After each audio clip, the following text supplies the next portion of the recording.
told me she was being told to be wary of the owner at Camden. I know when she moved into Bargo, she was scared. He was sort of there in the background listening to what was going on. Kevin looks at me and says he's lying. He would tell me how to lie and get away with it. Like, for example, keep the details short and simple, never over-exaggerate.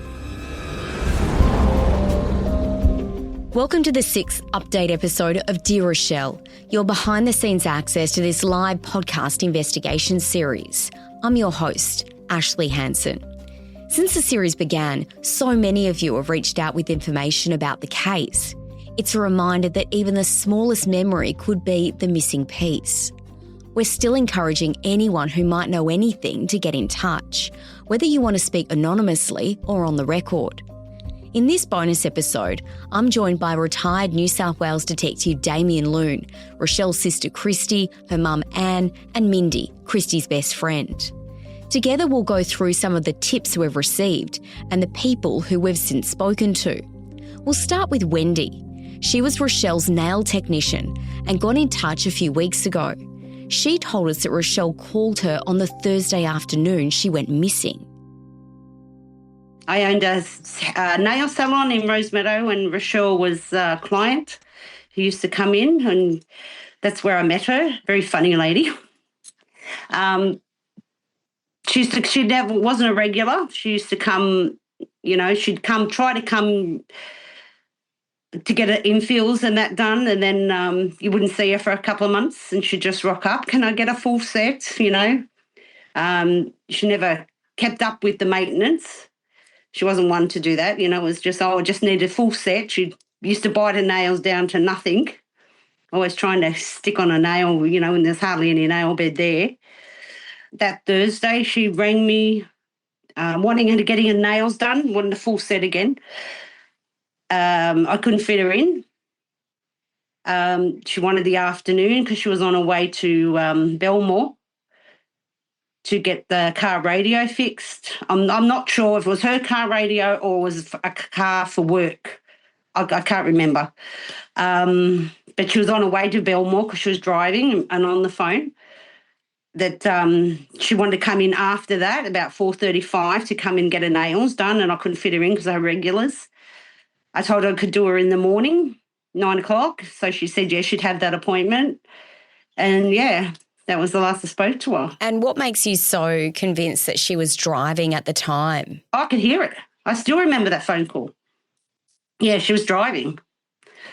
Yeah, she was driving. She was definitely driving on her mobile while she was going to Belmore to get this car radio fixed. This was about 2:30 because I know I was getting ready to go and pick up kids from school. And did she tell you anything about her plans for the June long weekend? No. I wish to God that I'd squeezed her in and had a good old chat with her and found out. I really wish I did. How often did Rachelle come and get her nails done from you, and what did she tell you about her life? She used to come, like I said, periodically. She'd come, sometimes I wouldn't see her for 2-3 months, but then I'd see her every month or every day. She did keep up in the infills for a little while. And, we'd sit there and have a chat. And, I used to she used to smoke in the salon. She'd go to the kitchen's part and have a cigarette in there. And, she'd, we'd have some wine, a little bit of wine, if we had some wine in the fridge or, have a, drink. It was better when we were at home. We always had a few drinks there while she was getting the nails done, a couple of drinks. Usually a cruiser or something like that we'd split between us. And she told me a lot. She told me she was being told to be wary of the owner at Camden by other employees, I'm assuming. But she looked at him as a father figure, she said. She said that she'd received a large bouquet of flowers for a big sale, I think it was, that she had made.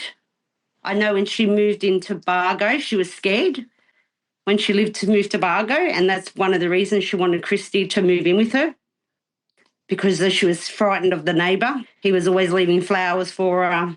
As she say, every time she'd leave, he'd be there. Every time she'd come home, he'd be there.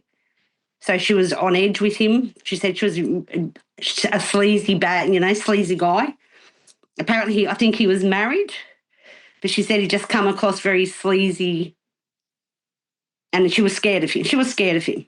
How long before her death did she tell you this? Probably 2 months before. It wasn't long after she moved into Bargo, 2-3 months. It wasn't long after she'd moved into Bargo. And did Rachelle have any fears that stem from her workplace? No, she never. And she was told to be careful. He was a sleaze by other. I don't know who said that to her, but that's what she said to me. She said it's just like a father figure to me. You know, she always referred to him as a father figure to her. She never said he was scared of. She never mentioned anything about being scared of him or anything like that. But she was scared of her neighbour. Of her neighbour, she was. And did she describe why she was scared of him, what he did? She said she just got an eerie feeling around him that like she would come home and he would pop out of nowhere. When she was leaving, he'd be like near her car. Or he'd just always be there, she said. You know, anytime I left, he would be out the front. Or if she arrived home, he'd end up being there before she could get the key in the door. And he'd leave her flowers. She said, just gives her the creeps. Kristy and Anne, do you have any thoughts about Wendy's memories of leading up to Rachelle's death? He definitely was a sleaze. It was horrible. I didn't know he was hanging around like that, though. Yeah, I agree with that. He did just pop up out of nowhere. I remember washing up at the kitchen sink and looking up and he was out the back. I'm like, why are you here? And that's why he's always been one that I've been a bit suspicious of. Bruce, the neighbour, has never been charged and has always vehemently denied any involvement in Rachelle's murder. He willingly took part in police interviews, provided his DNA and gave evidence at the inquest into Rachelle's death. Her comments about Rachelle's feeling about Kevin, that's 100% right. That's sort of how she spoke about him and that's sort of how she interacted with him. So that's accurate. The thing that I find interesting is the comment about Belmore. And I've asked Shane about that. I've asked Shane, like, what's at Belmore? Where would she have been going? But there's an auctions at Belmore and apparently Rachelle and Kevin would go to the auctions at Belmore. So I was wondering whether there might be something in that because I don't know if she was driving. She's the only one that's mentioned Rachelle driving to Belmore. So that's in the afternoon, though, isn't it? That's in the afternoon, about 2:30. Yeah, this is at 2:30. So she's obviously come back because Kathy Thielander says she has the kids, so she'd pick them up from school at 3:30 and then with her sister they went in either around 3:30, 4 o'clock and they were there and Rachelle was there and they were there all afternoon. Because if there was something wrong with the stereo and that I don't know about and she's dropped it off to someone at Belmore, that may be the reason why it wasn't in the car. When she called me, I could only hear engine noise. I couldn't hear, she could have just turned the sound off, obviously, because she was on the phone driving and smoking. I couldn't hear any radio noise when I spoke to her on the phone. I'm just saying, surely someone would have come forward to say that she'd dropped her stereo off for repair. Yeah, and the cover was in her bag. So if she took that out, she would have put the cover on it. Like you'd need the cover on it if it was getting fixed or whatever. You'd have to have you'd the have to have both on to work. And it was commonplace for her to take the faceplate off. It may have been an item from the car yard that needed to be fixed. And she just ran up to Belmore to drop it off and on the way back she rang Wendy to try and get her in for a nail job and she couldn't get in. But we certainly do know that on that timeline that she was back at Camden Holden later that afternoon because Kathy Thielander sees her and in the car yard. So we're still sticking by the scenario that she left that car yard late that afternoon and was shortly spotted thereafter by a council ranger when she flicked a cigarette butt out the window. So those timings are very important, particularly because it timestamps her movement. Okay, next we have Kathy Thielander's sister, Charlene, who was at the car yard on the Thursday afternoon and one of Rachelle's last customers. I realised that I saw her on the day that she died, but I didn't realise till a long time after that actually that I was one of the last people to actually see her. Do you have any memories of that day seeing Rachelle? Yeah, I have a really clear memory actually because she was murdered that night. It sort of stuck in my head all these years that I was there on the day that that she was murdered, and so I was there at Camden Holden with my sister and my young nieces, and my sister was collecting a car, and Rachelle was the person we were dealing with there. Take me through that afternoon. Do you remember what time you arrived at Camden Holden and what Rachelle was up to that day? Yeah, so it would have been late in the afternoon, and I have a clear recollection of her because she really stuck in my mind as because I knew she was only young, but she was so confident and so professional. And it really stuck in my mind that that's how she was, because I was in my 30s and she was only in her early 20s. And I remember thinking, wow, she really seemed to have it all together. She was very professional in her dealings. I actually even remember the outfit she had on, a pantsuit and a shirt. And so she was dealing mostly with my sister. I was introduced to her and she was just talking about the car and the finance and all that they were doing. So we were in the yard and then in the railway carriage that was there, that was the office for the used car sales. Were there any other workers there helping, assisting your sister? Yeah, so there was a guy that was there, an older man with quite dark hair, and I remember he had on a long coat. And I hadn't seen him before because I had actually been to Camden Holden many times because my brother-in-law worked there. So I'd actually even been out with some Camden Holden people on functions and things like that. But I didn't recognise this man. And he was in the background the whole time. So we were dealing with Rachelle, but he was sort of there in the background listening to what was going on. He always seemed to be in the frame wherever we were in our dealings with Rachelle. And I remember saying to my sister, who's that? Because it just seemed odd that he was sort of there. And she told me who it was, that it was Kevin. And I remember very clearly saying to my sister, he seems like a bit of a sleazebag. And that's sort of a terminology I would have used back then. Can you tell me about Rachelle's demeanour that day and what you remember? So I remember that she seemed happy. She was very pleasant, very professional in her dealings about the car, sort of a bubbly, sort of bright personality. I remember thinking that about her, what a sort of, that there's some people who are just sort of, your interactions with them are joyful, and that's how it felt. She did leave earlier though, like we were there with her and she said that she did have to leave and I remember she got in her car and sort of waved to us as she drove away. So we were there for longer than what, she was. She left before we left. Do you know what time that was? Well, yeah, so it was late afternoon when we got there, so we were probably there for at least an hour. So I would have said 4:35. If I had to pinpoint a time, it was just, I know we didn't get there till late afternoon though. Did you ever do a formal statement with police?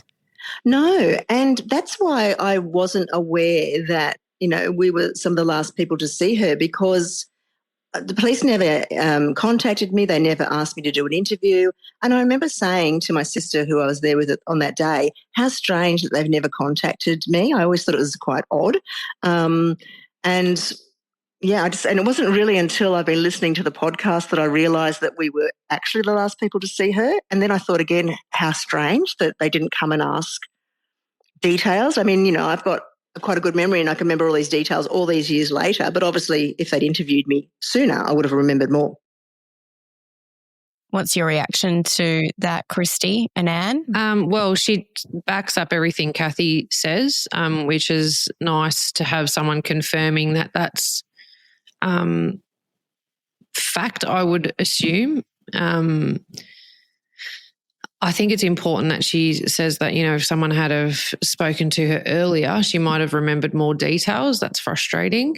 But, yeah, I love that she's, same with Kathy, said that she was so lovely and bubbly. And I think, having Kevin follow them around, that's weird. And I know that Kathy said that there were issues with the finance and that the paperwork went missing. And I don't know whether perhaps there was something dodgy going on, and that's why he was so closely following them around and listening, because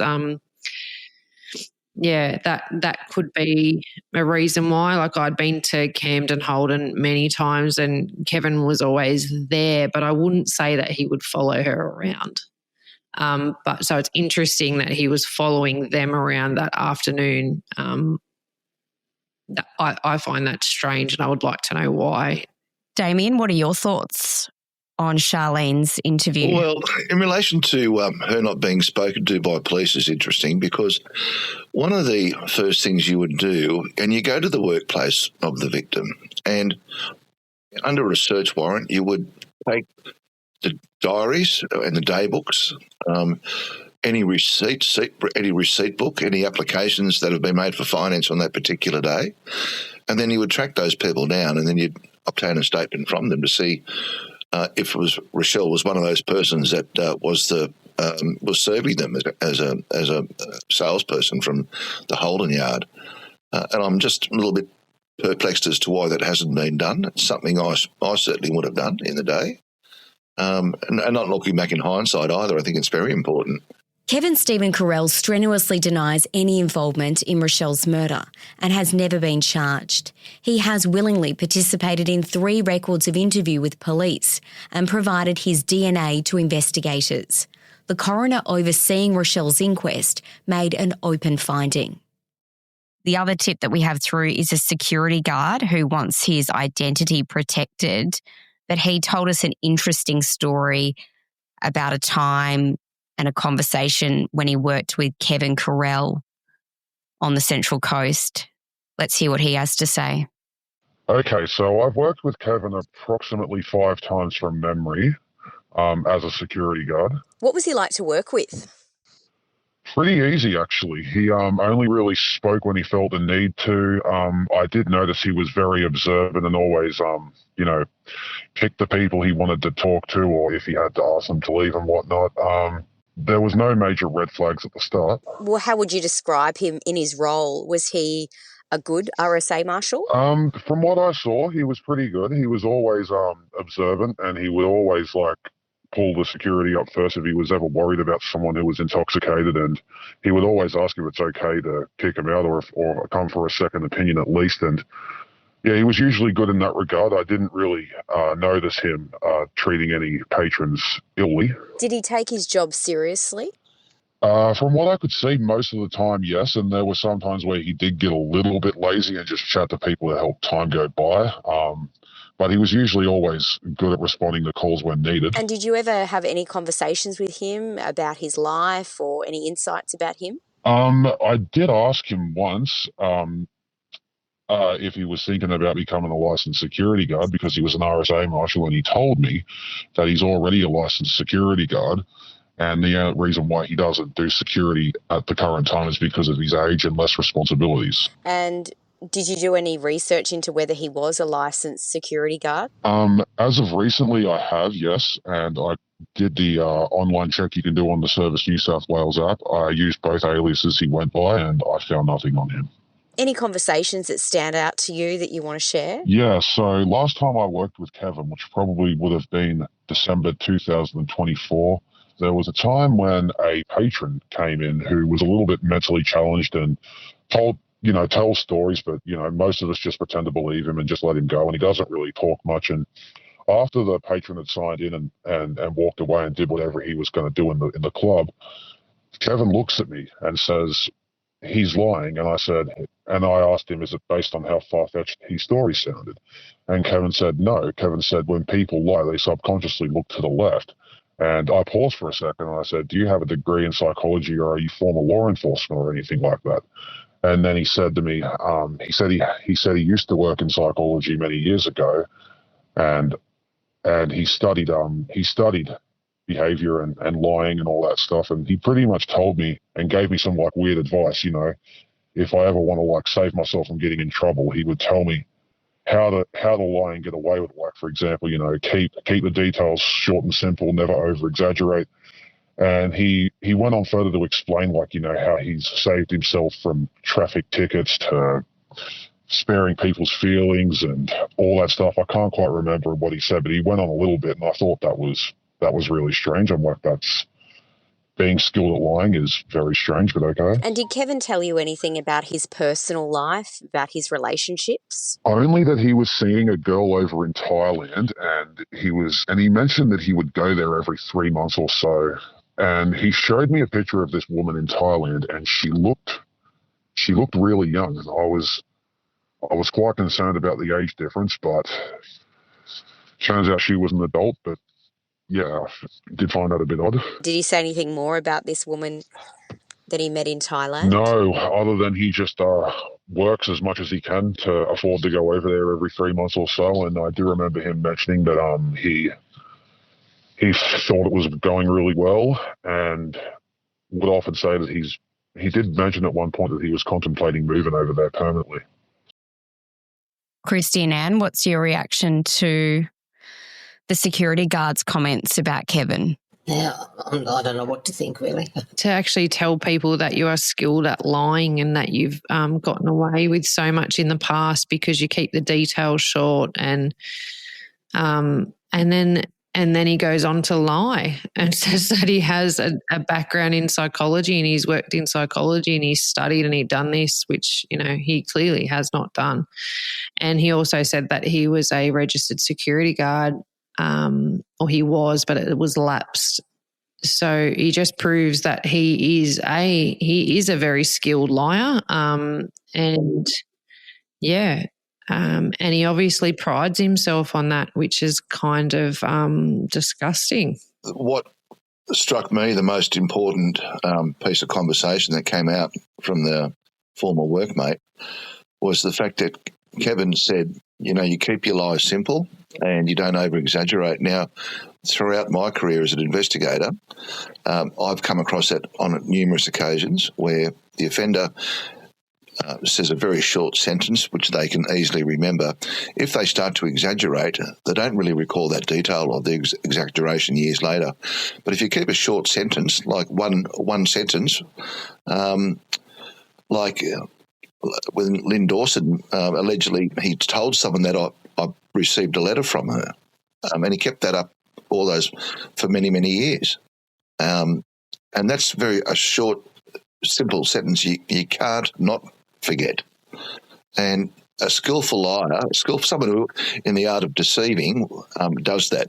They keep their sentences very short and to the fact where it's believable, and you don't over-exaggerate, because that's where you come unstuck years later.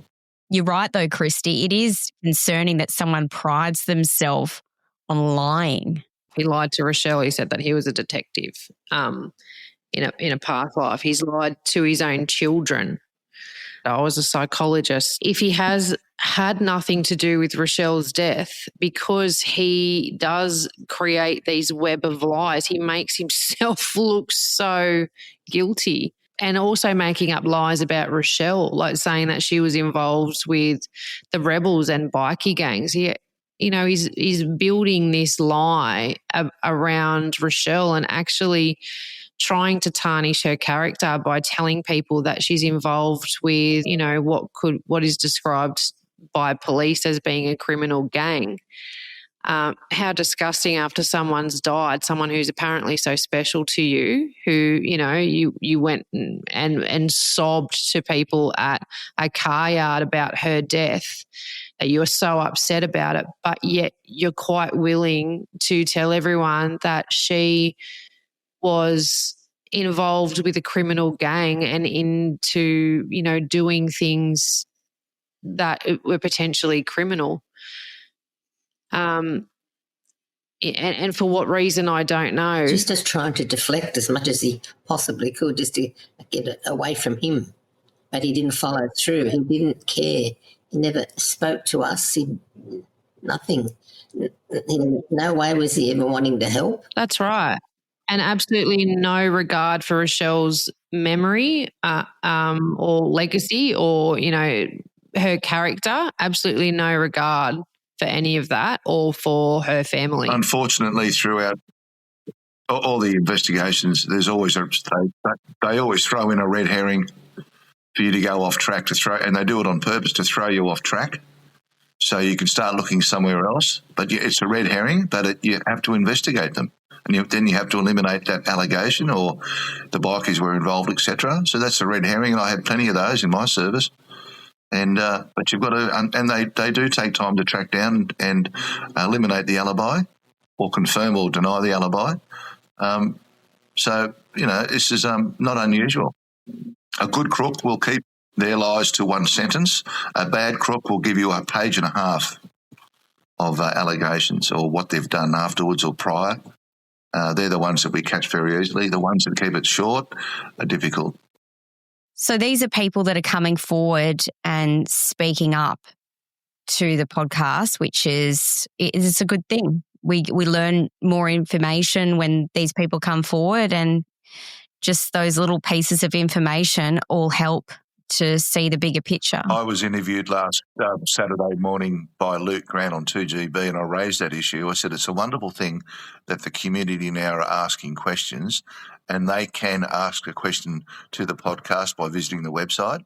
And I said it's wonderful that people are out there, they're smart, they're asking some very good questions, and where they're being answered to it by us on a weekly basis. Well, when we need to do it, and we just have to promote that. Keep promoting it, because we're going to get a breakthrough here. I can see it coming. I think it's great that and thinking about the amount of people that would have gone through that car yard that day, I think there's probably other customers who we haven't heard from as well, which I would really like to hear from, and other people that she might have messaged or spoken to that day. It's so heartening that we've had so many people come forward and want to help, and I think that's beautiful. And I have a feeling that these cold cases, going forward from here, all these other cold cases, I think that this medium is something that needs to be used, because you're not gonna solve it by looking back over the same information that we've always had and everyone's read. You're not going to solve it by reading the exact same things. We need more people to come forward and give us these little nuggets of information. And I'm just so incredibly grateful to all these beautiful people who, particularly, those really strong women who have had, who are potentially putting themselves in danger or damaging relationships by coming forward to help us for Rachelle. It's just, it's beautiful. New episodes of Dear Rachelle drop on Fridays. Visit dearrachelle.com.au for more. And if you have any information you want to share with me, Ashlea Hansen, you can do so confidentially. Please send an email to dearrachelle@news.com.au.